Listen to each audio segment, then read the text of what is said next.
Pagkat naririyan ka pa lang. Di matitinag, titinag sa ang pagsamo mo'y di mapipigil sa pagkat ikaw'y mabuti. Ikaw ay mabuti. Ikaw ay mabuti. Sabay-sabay! Ikaw ang aking pastol, hindi magkukulang sa pagkat at higit pa. Biyaya mo sa kana at umaapaw sa pagkat at higit pa. Sa lahat mong pangangailangan, higit pa sa lahat mong inaasahan. Wala nang mahihiling pa pagkat kay sapat na at higit. Hallelujah!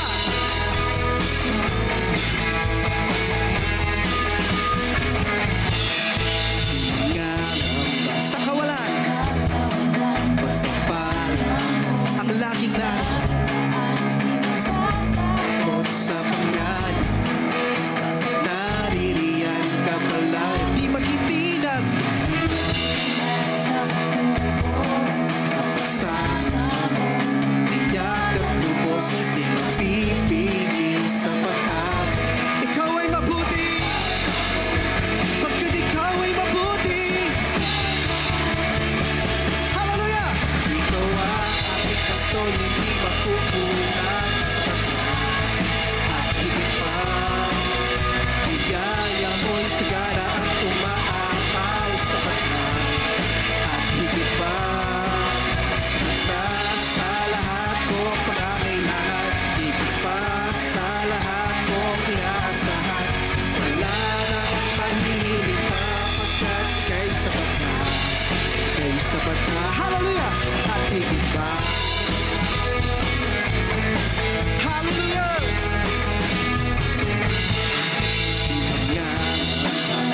Sa pala ang lahing lahat, Panginoon, pagkat nariyan, di matitinag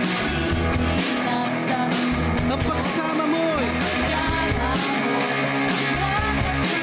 di pipigil sa pag-aw. Pagkat ikaw ay mabuti, ang Panginoon ay mabuti. Hallelujah! Ikaw ang aking pastol, hindi magkukulang sa pagkat at higit pa. Biyaya mo'y sagana at umaapaw sa pagkat at higit pa. Sakta sa lahat kong pangangailangan, higit pa sa lahat kong maaasahan. Wala nang mahihiling pa pagkat ika'y sapat na. Sapat na at higit pa. Hallelujah! Purihin ka, O Diyos!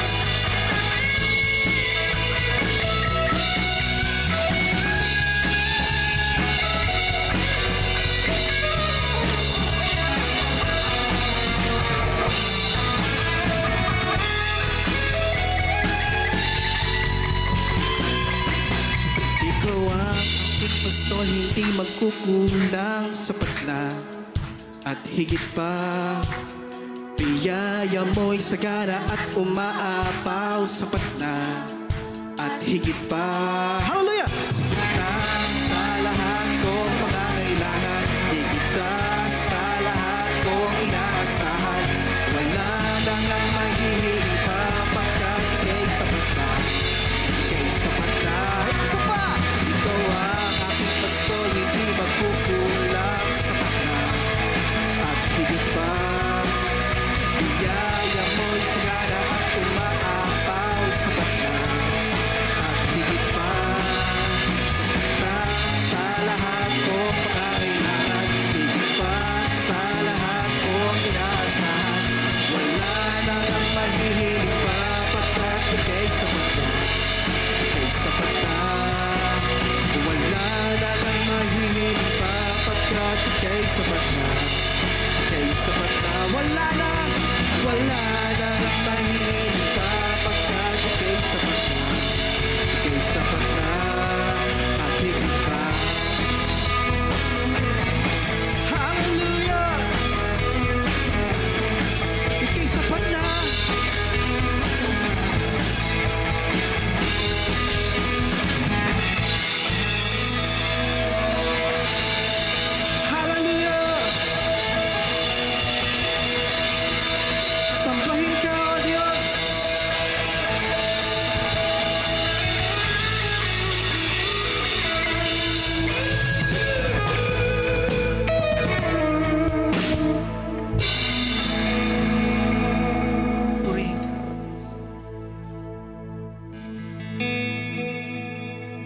Inangalan ng Panginoon.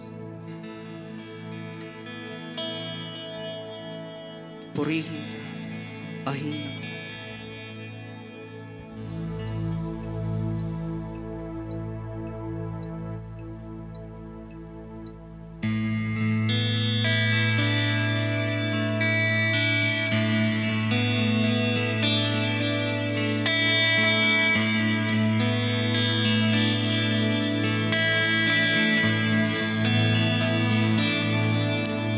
Nais kong ika'y maranasan, pagkilos mo'y aking inaasam, pagkat sa'yo ko lang natagpuan ang tunay na kagalakan.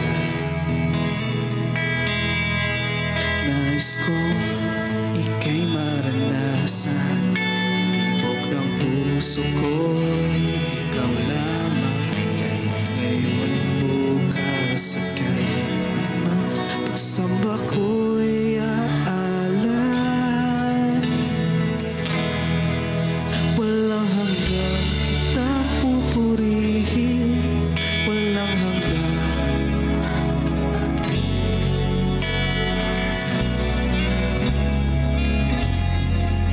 Ay mamalagi sa'yo, minsan pa, walang hanggang.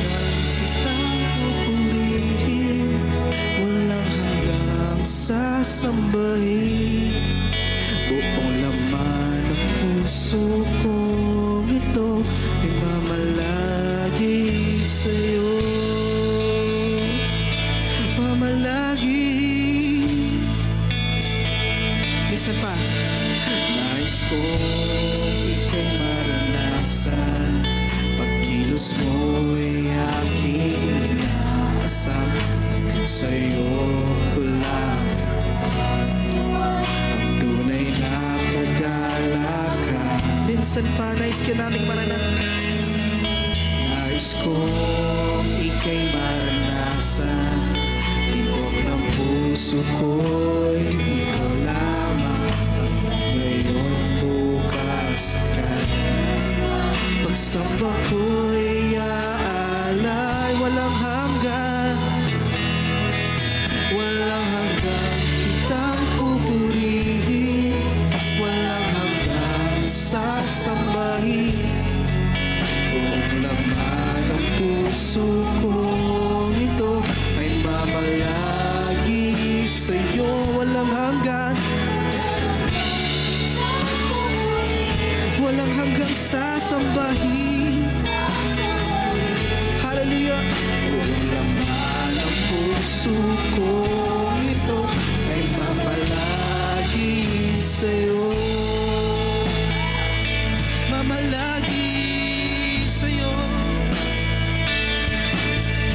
Nais kong ika'y maranasan, pagkilos mo'y aking inaasam, pagkat sa'yo ko lang natagpuan ang tunay na kagalakan. Nais ka naming maranasan, Panginoon. Nais kong ika'y maranasan, ibog ng puso ko'y ikaw lamang, kaya't ngayon, bukas at kailanman, pagsama ko'y aalay. Walang hanggang, walang hanggang kitang pupurihin, walang hanggang sasambahin buong laman ng puso kong ito ay mamalagi sa'yo. Walang hanggan, walang hanggang sasambahin buong laman ng puso kong ito ay mamalagi sa'yo. Minsan pa walang hanggan, walang hanggang kitang pupurihin, walang hanggang sasambahin buong laman ng puso kong ito ay mamalagi sa'yo. Walang hanggan,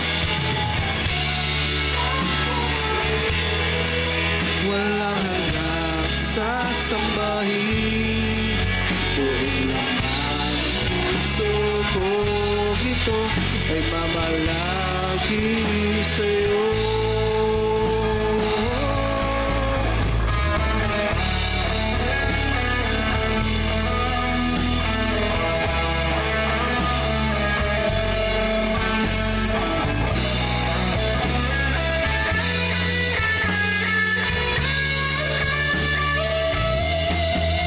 Walang hanggang kita pupurihin, walang hanggang sasambahin.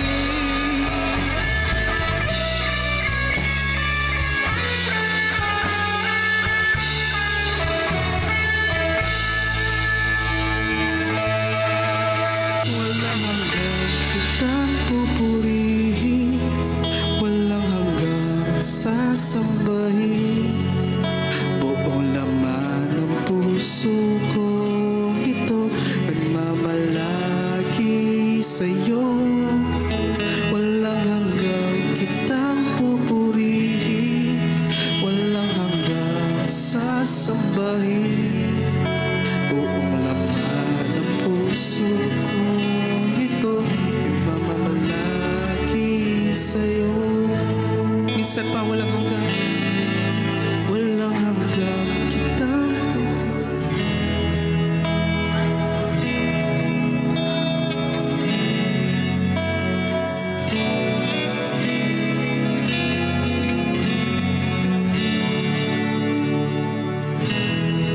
walang hanggang kitang pupurihin, walang hanggang sasambahin. Buong laman ng puso ko ito ang mamalagi sa'yo. Buong laman ng puso ko ito ay mamalagi sa'yo. Buong laman ng puso ko ito ay mamalagi sa'yo. Mamalagi. Purihin ka, O Diyos.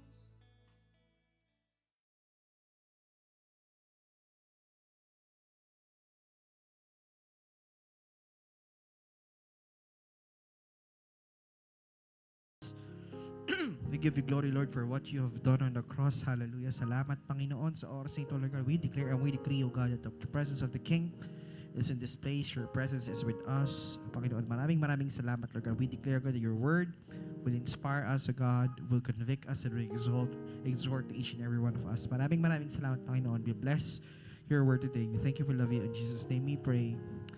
Amen and amen. Sige po. Maaari na po tayong umupo. Okay. Ang title po ng mensahe ko ngayon sa gabing ito is The Making of a Man. Okay? We are going to talk about the life of Joseph, the dreamer. Amen. Kilala naman po natin kung sino si Jose. Tama ho ba? No? So I would like you to open your Bible in Genesis chapter 37, verse 5 to 11. Genesis chapter 37, verse 5 to 11. Basahin ko po siya sa NIV. Okay? New International Version. Okay. Sabi po dito, Joseph had a dream, and when he told it to his brothers, they hated him all the more. He said to them, "Listen to this dream I had. We were binding sheaves of grain out of the field when suddenly my sheaf rose and stood upright, while your sheaves gathered around mine and bowed down to it." His brothers said to him, "Do you intend to reign over us? Will you actually rule over us?" And they hated him all more because of his dream and what he had said.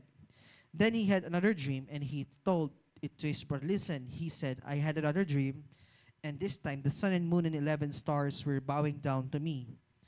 When he told his father as well as his brothers, his father rebuked him and said, "What is this dream you had? Will your mother and I and your brothers actually bow down to the ground before you?" His brothers were jealous of him, but his father kept the matter in mind. Okay? Let's talk about the lesson that we can able to learn from Joseph. Okay? The making of a man. Yan. Every great vision always starts with the seed. Naniniwala po ba kayo doon?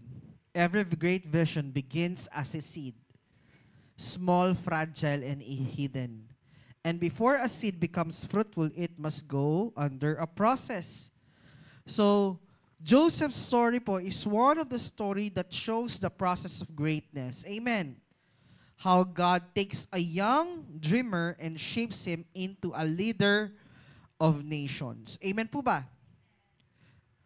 And makikita po natin dito that the life of Joseph proves that dreams without divine purpose will lead to frustration. Would you agree? So if you have a vision or a dream without the intervention of God or without the divine purpose of the Lord, okay, it will lead to frustration. But dreams aligned with God's kingdom will lead to fulfillment. Kayo ba'y nandyan pa? Amen. Kaya nga sabi ni Miles, the greatest tragedy of life is not death, but a life without purpose. No, paulit-ulit nating narinig that the greatest tragedy in life is not death, but to live without a purpose. Wala kang pinupuntahan, wala kang direksyon. Amen po ba? And it was prophesied, no? Peter said that older men shall see visions, young men shall dream dreams in the last days. And it happened, nangyayari na po siya. Kayo ba'y nandyan pa? Amen. Now, I would like to tackle about 5 important points about the process of Joseph. Amen. Magsimula tayo sa Genesis 37 verse 5, that Joseph had a dream. So the dream is God's revelation of your potential. Whenever you had a dream, okay, that God showed you, it's actually one of the revelations of the Lord for your potential. Kayo ba'y nandyan pa? Yung ipinakita ng Diyos sa'yo. Amen. Madalas, we can observe or we can say that madalas pag sinabi mo Joseph, ang unang pumapasok sa'yo, isip mo, the favored son of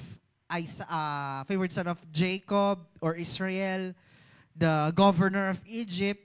But you know, one of the distinct character of Joseph na sobrang naaalala ko sa kanya is that he is the man who saved Israel. The man who saved the tribe of Israel from starvation. Amen? Kayo ba'y nandyan pa? Joseph's dream wasn't his idea. Amen. Hindi idea ng Diyos, hindi idea ni Joseph ang panaginip niya, idea ng Diyos. It was God's revelation of his future assignment. Amen. Kaya nga, di ba, dreams are what we call prophetic pictures. Amen. Of the potential God has placed within you. Meron po ba tayong nakitang mga potential sa atin? Amen. How do we see ourselves? It's so important. Alam niyo po bakit? Kasi kung ano yung magiging takbo ng ministry mo, nakasalalay din sa kung ano nakita mo. Would you agree? Kung ano yung nakita mo, sa vision mo, nakita mo sa panaginip mo, or sa dreams na ibinigay ng Lord sa'yo, that's how you will track. That's how you will move into your ministry.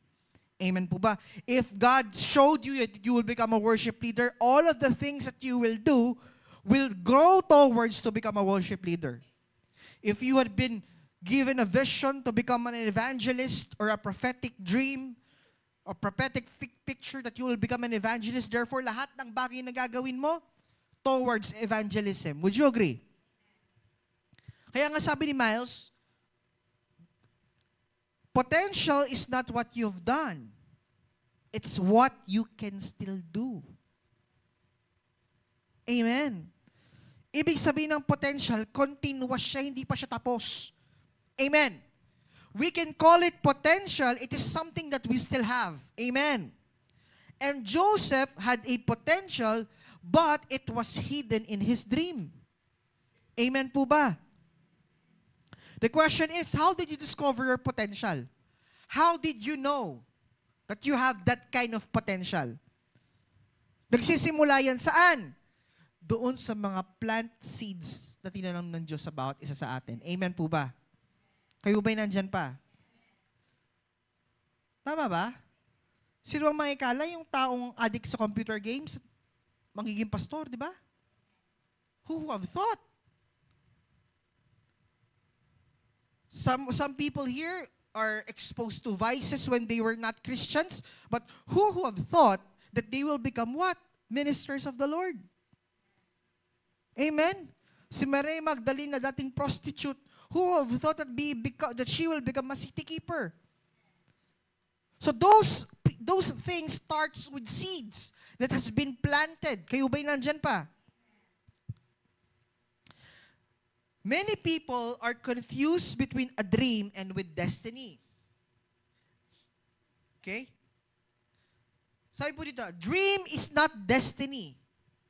Kayo ba'y nandyan pa? Many people confuse a dream with destiny, but a dream is not destiny. It's an invitation to destiny. Whatever visions you have seen, whatever dreams that God has shown you, those are what? Invitation to your destiny. It's up to you whether you will obey or not. Amen. Ano man ang pinakitang vision sa ng Lord, those are invitations to your destiny. Now, it's up to you whether you will obey it or not. Amen. The dream shows you what is possible, but it doesn't show you the process. Look at Joseph. God showed him his destiny. He is a destined ruler, that his brothers will bow down and worship him, and even his father will bow down and worship him. First is grain eh. Sabi doon, the grain, yung sa kanya nag-stood up. Yung sa mga kapatid niya, yumuko. Pangalawang panaginip, the stars and the moon bowed down, even the 11 stars. 11 stars shows the 11 brothers of Joseph, excluding Benjamin. Okay? Ilan ba ang anak ni Jacob? 12 sons. Ang total po na anak ni Jacob is 13. Meron po siyang kapatid na babae, isa. If you have read that. Okay? So, 10 kay Leah, 2 kay Rachel. Okay? So, just to i-backtrack lang natin ha, yung 10 sons si Jacob came from Leah. Pero di yun talagang gusto niya eh. Di ba? Ang gusto talaga ni Jacob, si Rachel. Kaya nag-serve siya ng 14 years. Okay? So si Rachel, na yun talagang gusto ni Jacob, nagkaroon siya ng 2 anak na lalaki.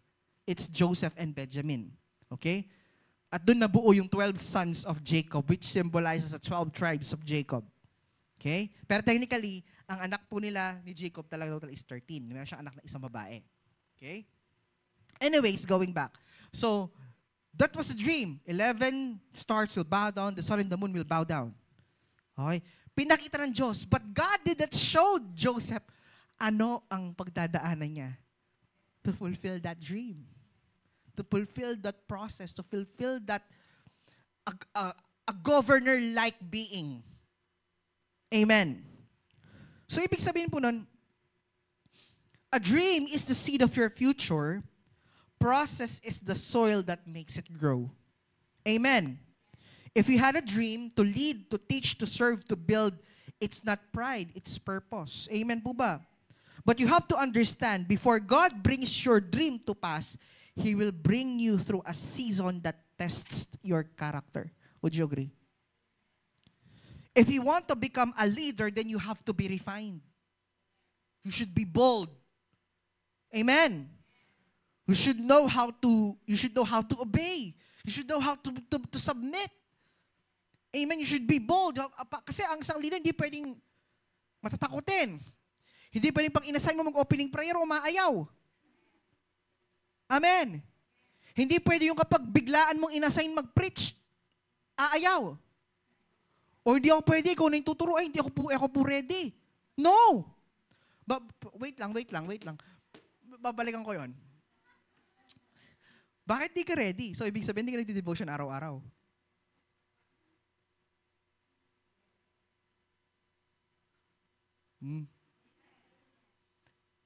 Kaya ka minsan, ako po ready, pastora. Medyo off sa akin yun. Bakit? Ibig sabihin niya ka mag-devotion? Doldo? At saka, Patse ba tuturo kang cell group? Ikaw ba ang nagtuturo? You're just a mouthpiece. I would like to point that out. When you are delivering the word of God, it's not you, your physical one who exhorts. It's the Spirit. You're just a mouthpiece. I would like to point that out. If you are really flowing into the Spirit, the one who speaks is the Spirit. You are just a medium. You're just a channel. The one that's being used is your voice. So it means that you are not ready when somebody assigned you to lead or to exhort on the spot. Lalo na pag leader. I'm talking about leaders here, ah. I'm talking about workers. Mga nanonood po sa online, makinig kayo mabuti. No? Minsan di natin napapansin, nagiging habit siya. Amen? Nagiging habit siya na, ako po ready, pastor. Hindi ko po kayang gumawa ng outline na biglaan. Bakit? Amen. May tanong ako, si Jesus ba gumagawa ng outline pag mag-exhort?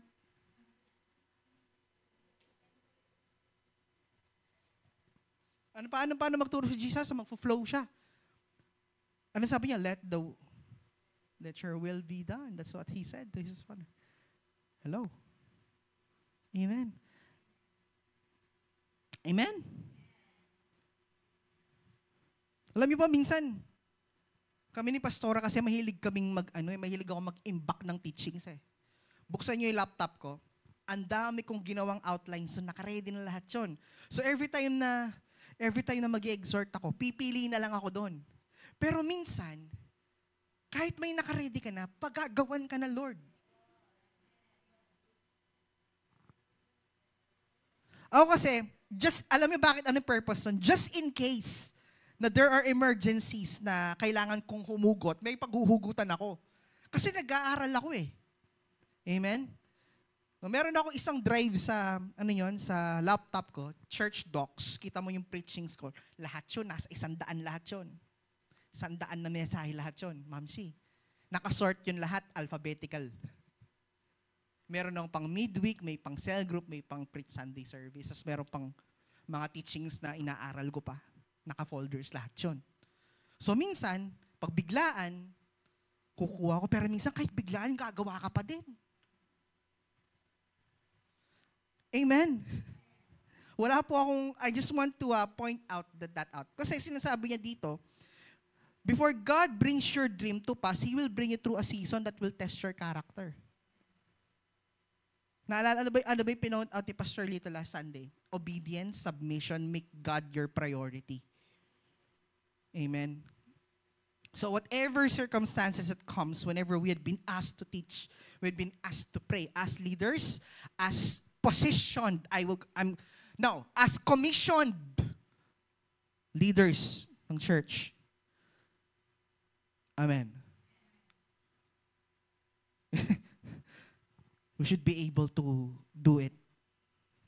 Amen. Yes po, wala pong problema. Amen. Ang isang Kristiyanong makikipagdigma, everyday ready yan. Would you agree? Amen. Praise the Lord. Halimbawa, kapatid, kapag meron kang nakita na inaanihan ng demonyo, may pag-pray, may mag-deliver. Yung kupubiyasa mo. Amen. Ausan me pa'y pastora, ausan me pa'y Sister Jera. Bata mong ipag-pray nitang masasaniban. Are you getting me? Are you getting me? Okay, praise the Lord. Point number 2. Since we've talked about the process or the training ground, let's talk about point number 2. The pit and the prison are not your end, they are your training ground.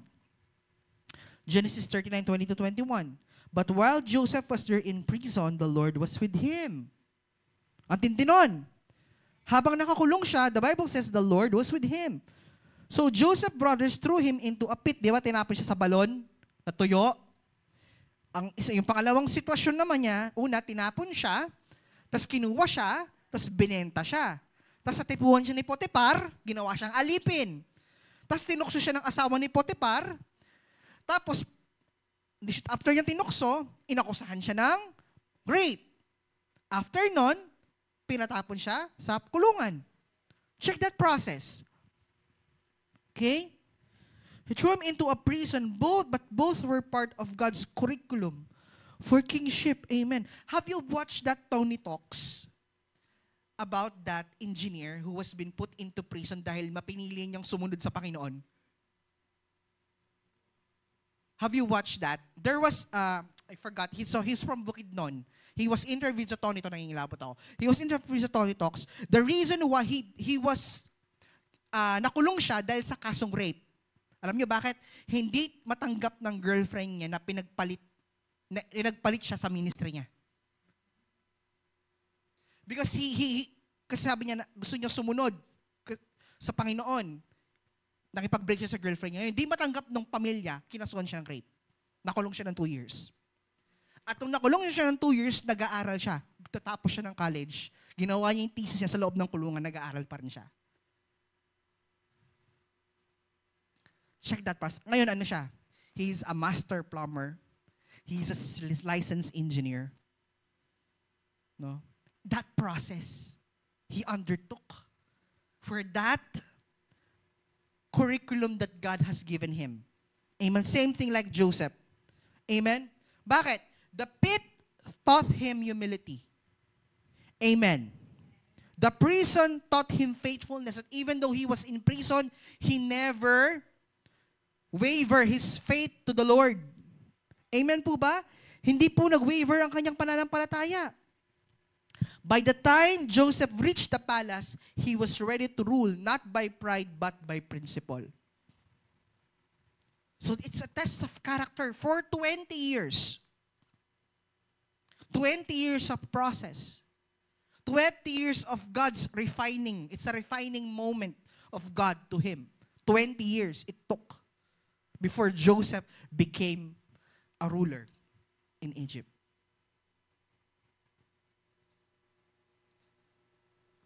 Pero ikatawa minsan sasamalta mo niya. Lalo mga Pinoy. Mga Pinoy, gagad. Ito yung nakakalungkot sa mga Pinoy. Gusto instant.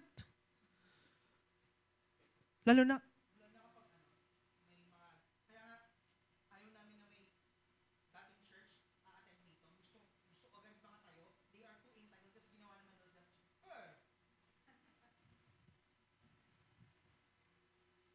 Amen? Kayo ba'y nandyan pa? Ito, it's also one thing that I would like you to understand. If you are undergoing training, bakit hindi pa rin ako na-assign tumugtog? Ba't hindi pa rin ako na-assign kumanta? You know what's the reason why you're not bit assigned yet? It's because you lack that attitude that's supposed you should have. Wala ka pa nung attitude, tamang behavior, tamang attitude na dapat meron ka para magamit dun sa kung anumang ministry meron ka. Nagpapagamit ka. Amen. Matagal na po akong backup singer, bakit di pa rin po ako nag-worship lead? Because you have this kind of attitude na hindi ma-develop, na kailangan ma-develop bago ka tumayo. Amen. Kayo ba'y nandyan pa? Amen. Nakakasunod ba tayo? Tagal ko na dito training, 2 years na. Ba't di pa rin nakakatayo? Tanungin mo yung sarili mo.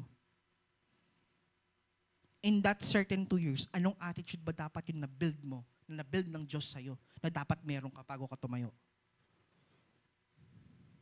Test of character eh. Would you agree? Test of character. Oras. Diligence. Amen? Kaya yung mga nag-e-educ sa inyo, kung ngayon pa lang nalalate ka na, hindi, totoo to ha. If you cannot practice being on time habang estudyante ka, you will not be able to practice being on time when you're professional. Amen. Isa sa mga characteristics ng totoong Kristiyano, they served with excellence. Tandaan nyo to. Kahit pa sabihin mong hindi worth it sundan yung mga heads or boss ninyo, but you are called to excel. You are a Christian. You are a believer. You are a kingdom citizen. You are called to excel. Amen. Being on time, diligence to rehearsals, diligence to practice, diligence in reading the Word of God every single day, diligence in devotion, and so on and so forth. Those are your training ground. Those are how your character will be developed. Amen. How you deal with people, how you approach them. Amen. How you reach out to them. Amen. Nakakasunod po ba tayo? Yung mahirap yung kapag tumayo ka, confident ka, pagbaba mo, ayaw mong kumausap ng miyembro. Pag dito, confident kang kumanta, confident kang tumugtog, pag bumaba ka, hindi mo man kamayan yung miyembro. Are you getting me? Pag-isabi sa katabi mo, training ground. Kaya nga sabi dito, preparation is never wasted time. It is the womb of promotion. Preparation is never a wasted time. It's a womb of promotion. The more you prepare, the more your promotion comes closer and closer. Kaya nga, don't curse your process. The place where you feel confined is the place where God refines you. If you're in a pit season, in lack, delay, or obscurity, remember, you're not buried, you're planted. Hindi ka nakalibing, ikaw ay nakatanim. Magkaiba yon. Ang nakalibing, nakatakip buo. Ang nakatanim, may nakausli pa din. Before God can trust you with power, He must first test you with pressure. Amen? Mahirap yung nag-rule ka, tapos pag may pressure, di mo naman anong gagawin mo. Sige nga, imagine nyo yon. Yung engineer na mechanical engineer, pag tumirik yung sasakyan, di niya alam anong gagawin niya. Electrician, pag tumirik, pag nagka-problema sa kuryente, di alam paano yung kakakalkalin yung linya. Sa palagay nyo ba? Anong klaseng character meron yun? Amen. Point number 3. Okay? So we have the training ground. Number 3, the test of integrity. Ito. Pakibasa. Malakas. Character? Isa pa. Exactly.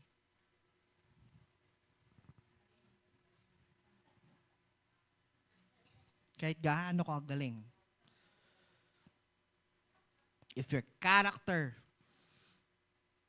has problem, ay nako, you have a big problem.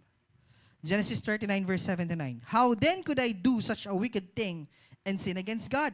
Joseph had every opportunity to compromise, but he refused to trade purity for pleasure. Diba? He decided to become pure and accepted to God because he rejected Potiphar's wife's offer. Rather than pleasuring himself, he chose purity over pleasure. Sabi dito, your gift can take you to the top, but only your character can keep you there. Kaya kang dalin ng gift mo sa tugatog. Pero yung character mo ang magpapanatili sa iyo doon. Kaya di ba, ang dami, ang ganda ng, bumabagsak sila. Bakit? Dahil sa character. Dami mga pastor. Ang gaganda ng mga ministry nila. Bumabagsak sila saan? Character. Tama?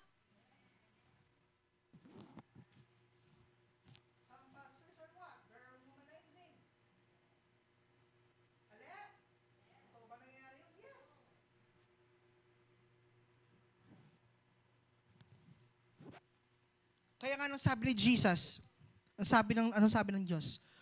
Ang sabi niya, Lord, we have prophesied in your name. This is what God says, I do not know you.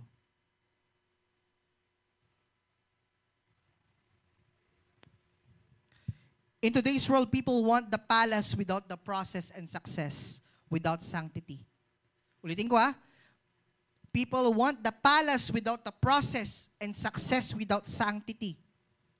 But God measures greatness not by how high you rise, but by how clean your hands remain as you climb.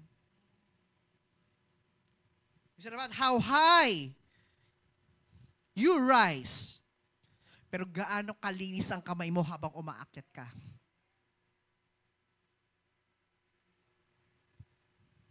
Joseph learned that true leadership begins in private obedience.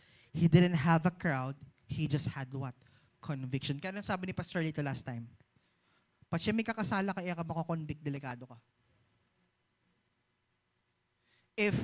Ito na lang, kung nagkakasala ka, hindi na ako konsensya sa ginawa mo.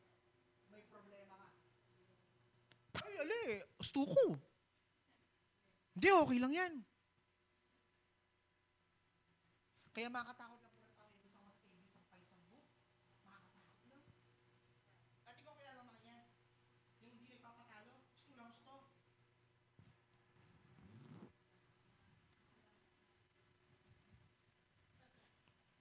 Amen.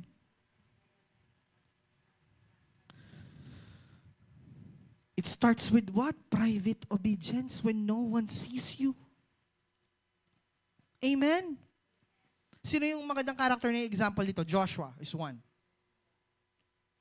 Kung titingnan mo, pwede maging successor si Aaron di ba? Kaso pasaway din yun Tama? Sino pa yung magandang example dyan? Joshua is one. Second, si Samson pasaway din di ba? Pangalawang character, Elisha. Tama? Si Eliseo. Masipa, ano yun? Unseen yun. Pagkita ng master niya, nagtatrabaho na siya Walang nakakita. David. Amen? Si Haring David. Kayo ba'y nandyan pa? Those are some of the characters that we could say that really knows how to obey in private. Nang walang nakakita but they are obeying the Lord. Walang nakakita pero sumusunod sa Diyos. Kayo ba'y nandyan pa? If you want to maintain what you have reached right now, or you want to if you want to see greater things that comes from the Lord, you have to make sure that you are climbing with clean hands. Amen. Integrity isn't about what you do when people are watching. It's about what you do when only God is watching.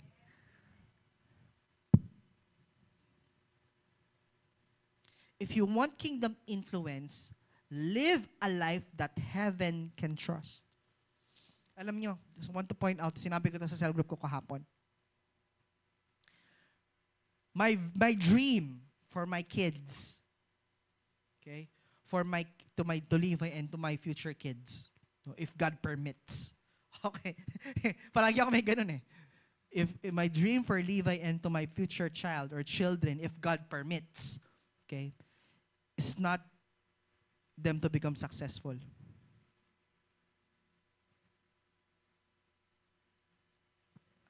That's not my dream for them. My dream for them is to make sure that they will go in heaven with me.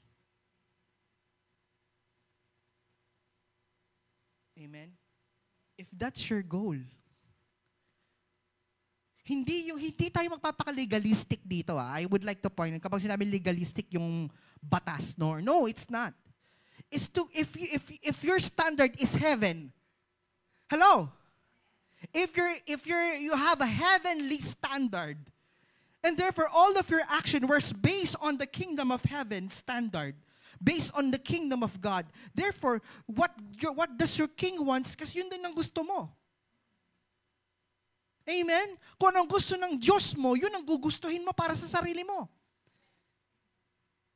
That is what we call the heaven standard. So, ibig sabihin nun, all of my actions, all of my decisions are based on what my King wants. Amen. Kaya manalangin tamo, palagi kong sasabihan, Lord, make sure, Lord, I pray and we pray that our purpose is your purpose, that our will is your will. Lord, make ourselves always align with your will. Yun yung palagi, minarugo pag, Lord, bless mo kami. Kasi kung nasa ng kalooban ng Diyos, nandun yung pagpapala. I no longer pray with my needs because my needs are met. That's the kingdom principle. Amen. Ang pinagpipray ko ngayon kasi, alam mo kapatid, kahit pa mag-pray ka ng magkarami-rami, ulit-ulit, kapag yung blessing na yung if you are praying for blessing and what you are doing is not in line with God, kapatid, wala yun. Mga kabataan, if you are praying right now, wag nyo always utter this, wag nyo kakalimutan, sabihin na yung kalooban ng Diyos, palagi yun din na maging kalooban ninyo. Palagi yung, kasi alam nyo ba, may impact yun when you are making decisions, there is a revelation that comes from your spirit na, minsan nga ako nagagalit sa mga estudyante ko eh. Pala, Lord, pastor ka, pastor ako. I tame myself. Gusto ko mang magalit ng sobra, palagi na pastor, kaya kami mo, anang Lord. Anak pastor ka, pinapaalala ko lang sa'yo. Ano yung conviction ng Holy Spirit kasi ina-align mo eh. Pag magdidesisyon ka, kapag nagdidesisyon ka, kasi gusto ng hari, tatanungin mo si Lord, Lord, saan ba to? Paano bang gagawin ko dito? Pag pray niya pa, bayaw magdesisyon. Amen. Alam niyo po, pag may dumarating na opportunity, huwag agad sunggab. Totoo? Totoo? Huwag kang magmamadali. Ipag-pray mo muna. Nagkamali na tayo minsan dyan. Tama? Nagkamali na tayo. Hindi na pwedeng Lord, na pwedeng may kagwanan. Nag-repent na tayo doon. Nangyari na lang minsan yan. Hindi na pwedeng maulit-ulit. Hindi pwedeng may kadwanan. Amen? We pray. That's the heaven standard, the standard of heaven. Amen. That when your students saw you, you are different. There's something in you, ma'am, that is different. There's something in him that is different. That you will become a blessing for other people. Magkana ka na, Nitan eh. Huwag kagana ka na. Amen. Number 4. The test of integrity. Number 4, the power of forgiveness. Purpose is greater than pain. Would you agree? Genesis 45:7-8. God sent me ahead of you to preserve life. When Joseph faced his brothers, he could have taken revenge. But he understood the kingdom principle of perspective that God uses even the enemy's plot to position his people. Amen. Miles Monroe said, when you understand purpose, you don't fight people, you fight ignorance. Joseph realized his brothers were not his problem. They were part of the process. He forgave them because his purpose was too big to be trapped in bitterness. Which is true. Tama? If his brothers didn't do that, he will not be able to fulfill the dream that has been given to him. Amen? Kaya nga, pasalamatan natin yung mga nanakit sa atin, yung mga nangyaring sitwasyon na akala natin something that di na natin kaya lampasan. We have to take refuge to that. We have to, alam mo, sometimes you also thank God that it happened in those certain times today. It's because without those trials, we will not be the same person as we are today. We will not be wiser, and we choose to forgive over pain. We choose forgiveness over bitterness. Amen. Kasi mas mas malaki yung purpose ng Lord kaysa sa pain mo. Mas malaki yung purpose ng Lord doon sa bitterness na naramdaman mo noong mga panahon na yon. Amen. And that's the reason why the tribe of Israel was preserved. Kaya nga, di ba binigay ang city of Goshen ng Egypt sa mga Israelita? That's where they stayed there. And at first, when the brothers saw Joseph, hindi siya makilala eh. Di ba? Because his name was Zapan at Paneah. That was the Egyptian name of Joseph. The God speaks and he lives. That's the meaning of Zapan at Paneah. The God who speaks and he lives. Bakit yun yung pangalan niya? Kasi siya lang ang isa-isang nakapag-interpret ng panaginip ng Paraon. And because of that, the city or the country of Egypt was saved.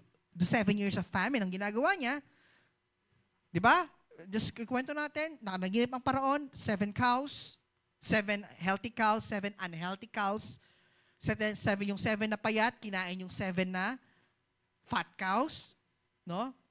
At yung 7 grains and 7 stock na mga grains, sinira yung mga 7 stock na maayos.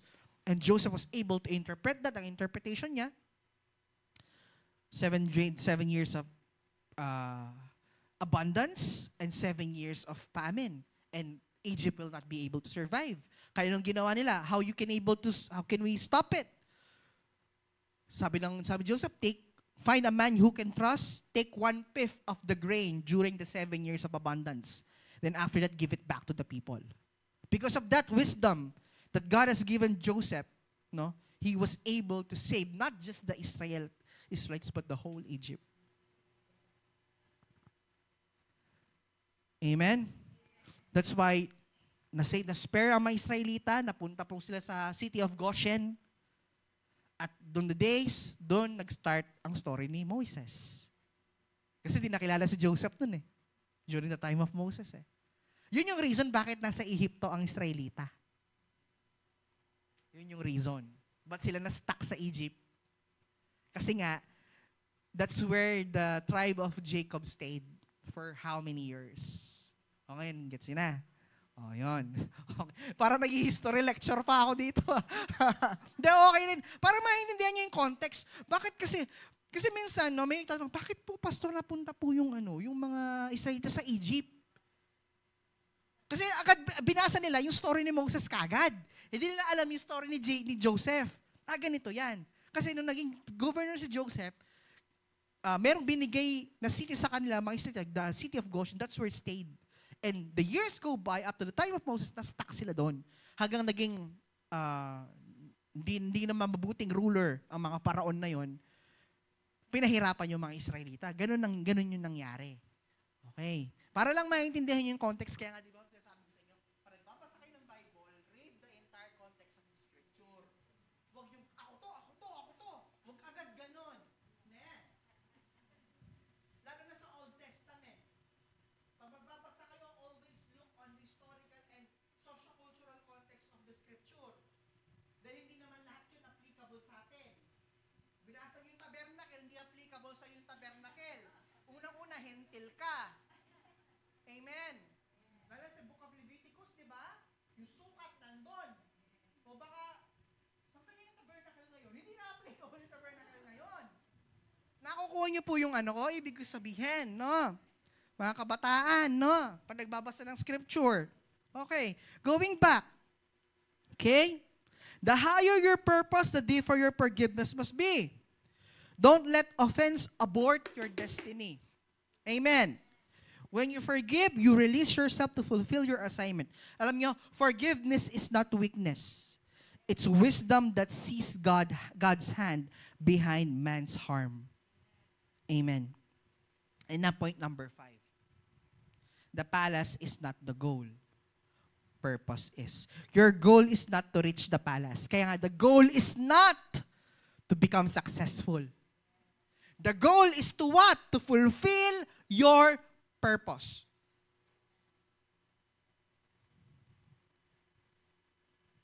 Genesis 41:38-40.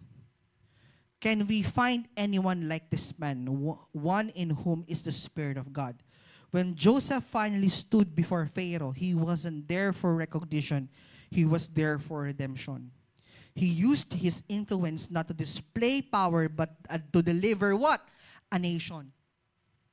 He wasn't there to showcase his talent. He was there to save Egypt and Israel. This is the kingdom mindset. Success is not measured by what you gain, but by what you give in fulfilling your divine assignment. You were not born to make a living, but to make a difference. Ang ganda nun. Hindi ka nabuhay para mabuhay. Hindi ka pinanganak para mabuhay, but to make a difference.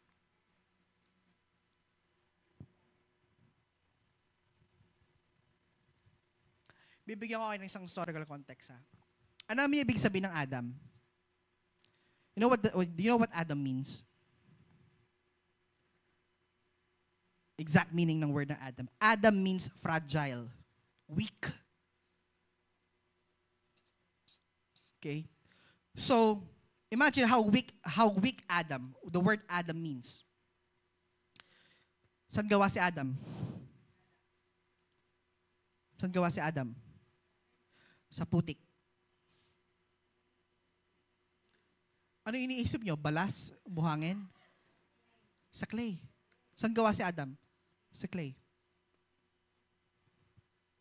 Ang clay fragile. Tama. Di ba? Yung mga ano yan? Yung mga nagpapaso, ganyan lang. Kumukubit eh. Di ba? Yung mga nagpapottery, talagang clay yon. Ang clay, kapag ganun mo lang, kahit nga yung daliri mo lang nag-iiba yung shape. Kasi it's fragile. Now, bakit fragile? Kasi ang tao hindi kaya mag-survive without the Lord. Man alone is fragile. What God did, He breathed Adam. Amen. Binigyan niya ng hininga. Binigyan niya ng kaluluwa. Binigyan niya ng spirito. Because man alone is weak. Amen. That's why we need God. That's why God, the kingdom principle is total dependence on God. Because man alone is fragile.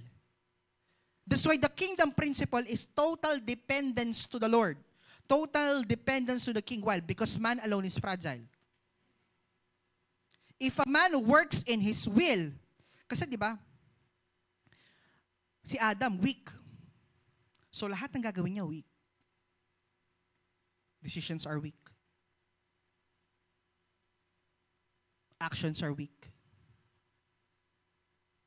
Alone. Amen. Bakit hindi, ito, another example. Since man is weak, Adam is fragile, what God did? Saan sila dinlagay? Sa Eden. Where God can able to provide all their needs, isn't it? Because Adam is fragile. Amen. I'm not saying they don't have dominion. What I'm trying to say is this. Nilagay sila doon sa presensya ng Diyos na total covering ng Diyos. Eden means delightful spot. It means atmosphere. It means that's where the presence of God is. It's a dwelling place of God, the Garden of Eden. And that's where they are. They are in the dwelling place of the Lord. When man sinned, they had been removed sa presensya ng Lord. Kaya doon mo nakita yung experience ng man na bumagsak. They became fragile talaga. So what does the Lord Jesus Christ did? He restored the Garden of Eden. He restored the presence of God. So the Garden of Eden now is no longer a physical place. God placed it in us.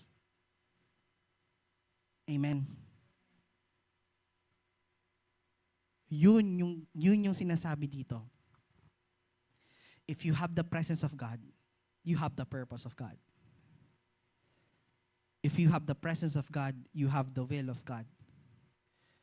If you have the presence of God, you have the power of God that flows in you.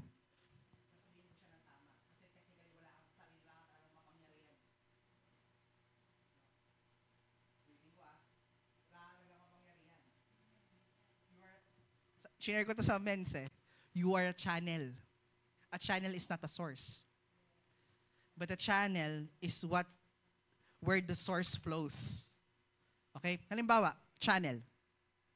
Explain ko siya na mabuti. You become a channel of the Lord. And that's where your purpose will be able to fulfill if you will become a channel. Amen? Kasi, during the time of Adam and Eve, the Eden is their channel. Di ba? Kaya nga, andun lahat. Di ba? All provided yung needs. That's their channel. But when they fall, nawala yung channel. Hindi naging channel. Ang ginawa ng Lord, ni-restore niya ang tao at para maging channel siya ulit. Amen? Kaya nga, kahit gaano kaganda yung bumbilya mo, tama? Sabi yung 100,000 yung bumbilya mo, kung walang source, hindi ilaw. Yun yung sinasabi dito kanina. Kahit gaano kagaling, gaano kakaganda, friend, beshiwap, kahit gaano kakaganda, gaano ka-sexy, if you don't have the right attitude to become a channel to fulfill the purpose, hindi kayo iilaw. Alam niyo po, ang source, ang Lord, dumadaloy na eh. Tama? The presence of the Lord is already flowing. Sasaksak ka na lang. Sasaksak ka na lang eh. Alisin ko yung bombilya nito eh. May kuryente pa din eh. Hindi lang nakasaksak kaya walang ilaw. That's why you're called to become a salt and light of this world because you're a channel. Amen. So our goal, ano yung end game natin? Not the palace. Hindi yung pumasa sa board. Hindi yung pumapasok sa DepEd. Hindi yung magkaroon ng sariling kumpanya. Ano yung end game? Purpose ng Lord. Huwag niyong tatapusin yung purpose nyo na pumasakay ng board. Huwag niyong tatapusin yung purpose nyo na nagkanoon kayo ng negosyo, umangat ang buhay. Hindi doon natatapos. It's not the palace, it's the end game. Ano bang purpose natin? To win souls for God. Amen. Yun yung end game. Pag sabi mo, Beshiwap, Beshiya mo, hindi Kastilyo ang hanapin mo. Sabi mo sa kanya, hanapin mo yung, gawin mo yung purpose. Sabihin mo. Amen, hallelujah. And this lastly po, may natutunan po tayo? The principle of the kingdom promotion is this. At the end of this life, Joseph declared, Genesis 50:20, you're meant it for evil, but God turned it for good, which is true. That is the language of maturity. That is the heart of a kingdom leadership. God is not interested in making you famous. I don't care to become famous. Akong pakialam doon. He's interested in making you faithful. He doesn't promote based on potential. He promotes based on preparation. So if you're in your pit, stay faithful. So if you're in your prison, stay pure. Because your palace is coming. Not for status, but for what? Whenever God is promoting you, it's because of the service. Mas makapaglingkod ka pa. Tama? Pag inangat ni Lord ang sweldo mo, not because God wants you to enjoy it, but to serve. Naalala niyo yung sinabi ni Pastor Lito, yung sakripisyo? You still remember that? That is very striking message on me. Amen? Tanan nyo rin. Di ba? Tanan nyo rin. Tanan nyo rin iPhone nyo. Use your phones to service. Amen? Nakakasunod po ba tayo? Hallelujah. Sige po, tumayo tayong lahat.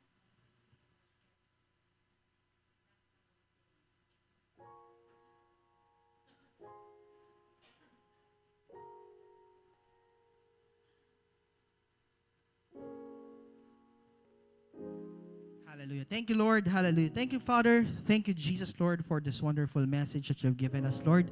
Pinupuri ka namin, Panginoon, pinapasalamatan ka namin, Lord God. Lord, we thank you for the manifestation of your power. We thank you, God, for that you were able to witness sa bawat isa amin, Lord God, the power of your word, the power, God, the power of process, O God, the power of preparation, O God, having the right character enabled to fulfill your purpose. Lord, the end game is not the palace, but to fulfill our purpose and to fulfill our calling. Maraming salamat, Panginoon, for all those dreams and visions, dreams that you have been given us, O God, pictured visions, O God, about some prophetic pictures, Panginoon. Maraming salamat, Lord God. And we declare, we decree, O God, that we are blessed, we are highly favored. We declare and we decree, O God, abundance, prosperity of the kingdom, O God. Lord, we are the head and not the tail. We're not the lender. We are the lender and not the borrower in the name of Jesus. Maraming salamat, Panginoon, for you deserve the highest glory and praises. In Jesus' name we pray. Amen and amen.